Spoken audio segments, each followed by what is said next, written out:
Moving along, I'm showing you a picture here of the Earth. And what you see are regions of vegetation, and you see other regions of desert. And if you have a keen and trained eye, you'll be able to see that the regions of forest and the region of desert aren't randomly distributed around the world. They actually occur in regions that are somewhat defined. And I'm going to go ahead and show you here. And let's use yellow. Let's start with the desert. Alright, the deserts occur in these areas that aren't random at all. They're actually along these lines of latitude. Alright, so I'll color it in here. And so you have New Mexico and the Mexican desert right through the Sahara and the Middle East and then past Asia. And then if you go a little bit into the southern hemisphere, you have the outback of Australia. Alright, South Africa. Then you have the Atacama Desert. Alright, and if you color it in here, you have the rainforests of South America, the rainforests of Africa, the rainforests of Indonesia, all along these lines of latitude. Alright, and then the same thing in the north. So the regions of forest and desert are not randomly distributed, and that's what I'm trying to show you here. There's a pattern. It doesn't have to do with the rain shadow effect. It doesn't have to do with local winds or regional winds. But it does have to do with what we call the world prevailing winds.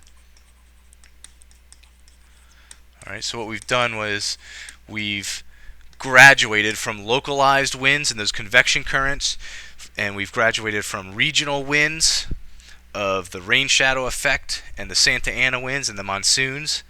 And now we're going to talk about winds on a large scale in the world prevailing winds. And here is the image I want to present to you. And this is something that you should learn and know and understand and be able to discuss. If you can do that, you will understand much about large-scale climate and why things are where they are. Okay, so if you stand back and look at this, you might get a headache, but what you see are a lot of arrows going all kinds of different directions, and you see lines of latitude, and then you see convection currents that are in the air, and you see rain clouds. So if you break this down, you might start to understand it. And you might want to pause this and look at it and see if you can understand it before I talk about it. It might be a nice exercise. But what this is showing you, and these are the world prevailing winds, what this is showing you is the reason why rainforests and deserts are where they are. It has everything to do with the wind patterns on Earth. I'm going to go to a different slide because this one shows it a little bit more simple. And it might be a little bit easier to see using this one. So let's start at the equator. Alright, 0 degrees latitude. If you notice, in that area of the world, the air actually goes from west to east. Okay? It actually goes in this little curved pattern. Now, Souderton is at 40 degrees north, and I'll put a little X there. We're at 40 degrees north. All of our air, all of our weather, goes from west to east. Alright? So we're in an area of the world dominated by winds called the westerlies. But if you go south of Florida, from 0 degrees to about 30, you're dominated by winds called the northeast trade winds. And they go from east to west. So all weather in that area of the world goes that way. A little bit south of the equator, they're dominated by winds that go from east to west. And we call those the southeast trade winds. Now, I mentioned before, you always talk about wind where it's coming from. So the northeast trade winds are coming from the northeast, right, in this direction. The southeast trade winds are coming from the southeast. All right, from the southeast. So hopefully that makes sense to you. In Souderton, they're coming from the west. So they call those the westerlies. Now, going back down towards the equator, if you notice, the northeast trade winds and the southeast trade winds are converging at the equator. Now, what that means to converge, it means to come together. So I'm going to go off to the side here. When air comes together, it's converging. All right, so we call this convergence. All right, when air comes together and converges, it has nowhere else to go but up. So air is going to rise. It's one of the ways air rises. All right, air cannot go underground. It has to go somewhere. It goes up. If there's water in that air, some point in the atmosphere, it'll reach the dew point. There's that concept again. And water vapor will condense. You'll get a cloud. And guess what? You'll get rainy conditions. So in this area of the world, if you notice, air is converging everywhere. The northeast trades and the southeast trades are constantly converging. So in this area of the world, air is always rising. Water in that air is always condensing. It's always raining. This is where your rainforests are. In that area of the world. All right, those bands of latitude around the equator. Let's talk about the opposite situation. In these latitudes, around 30 degrees, they call them the horse latitudes, and I'll tell you why in a second. Not converging, but they're doing the opposite. What's the opposite of converging? Diverging. All right, air is actually going away from itself. All right, so what's going to happen? Air is not rising, it's doing the opposite. It's actually sinking. So we saw with the rain shower effect, whenever air sinks, any water in that air will evaporate and you'll actually get sunny days. And in this area of the world, you actually get too many sunny days. So this is where your deserts are. All right, this is where Mexico is. This line of latitude has the Sahara Desert. Air is diverging constantly, so you have your deserts. And if you notice in the southern hemisphere, you have the same thing. You have divergence of the southeast trades and these westerlies, and right along this line of latitude is the Australian outback. It just so happens, though, in the southern hemisphere there's not too many land masses, so there's deserts, like the Australian outback. There's just not too much land in the southern hemisphere. So hopefully that makes sense to you, because if it does, you understand large-scale climatic prevailing world winds, and why the rainforests are where they are, and why the deserts are where they are. And if you also notice, and if you're really good, you see there's a line here, and you see convergence happening again in this area of the world, which is where it's always very stormy. All right, and that's where most of our storms come from that move over towards Souderton. All right, there's not rainforest in that part of the world, but there's boreal forests. That's a lot of information, but that's good stuff. Now we're talking about large-scale climate and why rainforests and deserts are where they are. And if I go back an image, and you see here a lot of arrows and a lot of stuff going on, but you can now break it down, and your eye focuses on these places where convergence is happening, which is going to lead to air rising, which leads to stormy conditions, and this is where all of our rainforests are. All right. Alternatively, here you see divergence going on, and air is sinking, and you have dry conditions, and this is where our deserts are of Mexico and New Mexico. Please come into class with any questions about this topic or this concept, because this is really good stuff.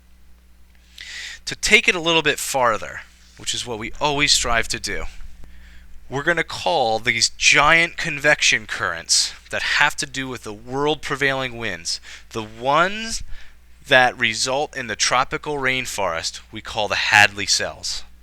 All right, the Hadley cell is a cell of world prevailing winds that result in convergence at the equator, which results in rising air, which results in wet, rainy conditions, which results in rainforests. Alright, so it's the Hadley cell. That is those cells, alright, at the tropical latitudes.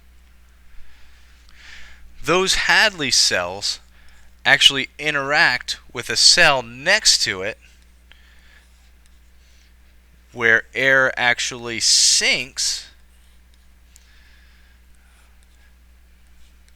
resulting in desert conditions. It interacts with a cell next to it called the feral cell. Alright, so we give these cells names. Alright, the Hadley cell are the ones in the tropics that result in rainforests when they converge. And when the Hadley cell interacts with the cell next to it called the feral cell, that results in sinking, divergence, and desert conditions. And I think I have a diagram that shows this pretty well. Alright, there you go. There's the Hadley cells at the tropics, the feral cells at the mid-latitudes, and then the polar cells are at the poles. That's some good information. Alright. Now, meteorologically speaking, there is tremendous amounts of information here. This is how heat is distributed within the atmosphere around the planet. This is how precipitation occurs at certain bands of latitude. Alright, this is how deserts form in certain lines of latitude.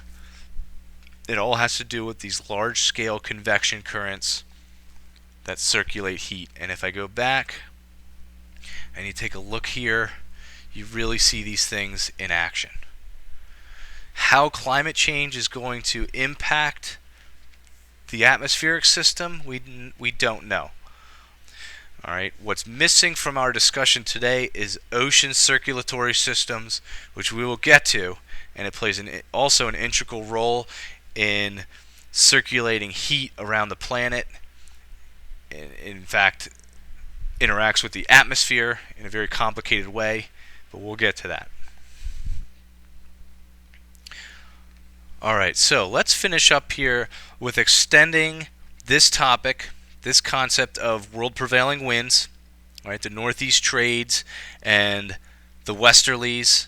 Alright, and I like stopping here for a second because this really shows you in our part of the world. Here we are in Souderton, Pennsylvania, alright, dominated by the westerlies. So any weather that's in Washington, Oregon is going to make its way over to Souderton. Alright, if you're expecting a snowstorm, it might come from a little bit farther north and actually dip down. Nevertheless, we're dominated by these westerlies coming from the west. Alright, but you might ask yourself, well then why do hurricanes come from where they come from? Or you might ask yourself, where do hurricanes come from? Most hurricanes form off the coast of Africa, travel across the ocean from the northeast trades, and actually strengthen in this body of water here where there's warm, shallow water. That's what a hurricane wants. It wants warm, shallow water.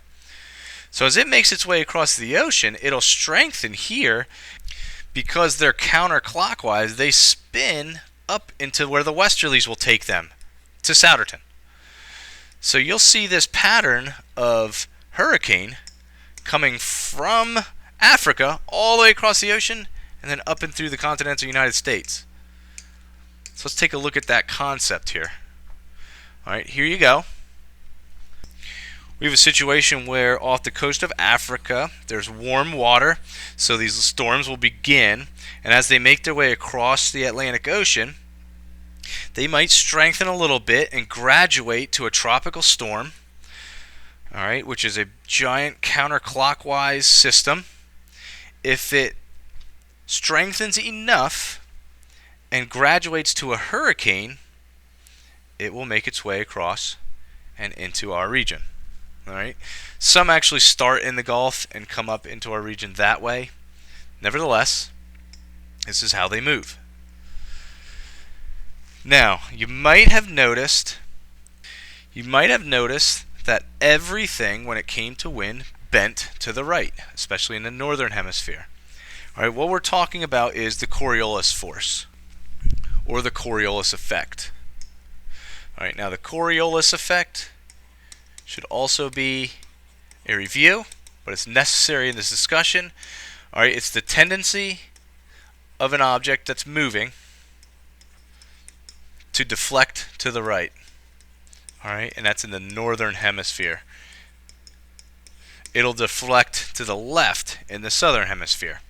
So any moving object, now that can mean a plane, that can mean a storm. You will not be affected by the Coriolis effect because we're on a small scale. All right, but definitely a plane or a storm, those would be two good examples. Something moving in the northern hemisphere, because of the rotation of the Earth, will deflect to the right. We are moving on a body that is also moving. So let me go ahead and show you this animation. Alright, this animation does a good job, and what we're doing is we're imagining a plane going from point A to point B, but not taking into account the Coriolis force. And what happened is the plane actually misses its target. So what pilots have to do in flight patterns, they have to take into account that they are moving on a moving body, or they will miss their target. All right, just to look at another example. This is in the southern hemisphere. All right, that plane has missed its target, and now everyone is upset.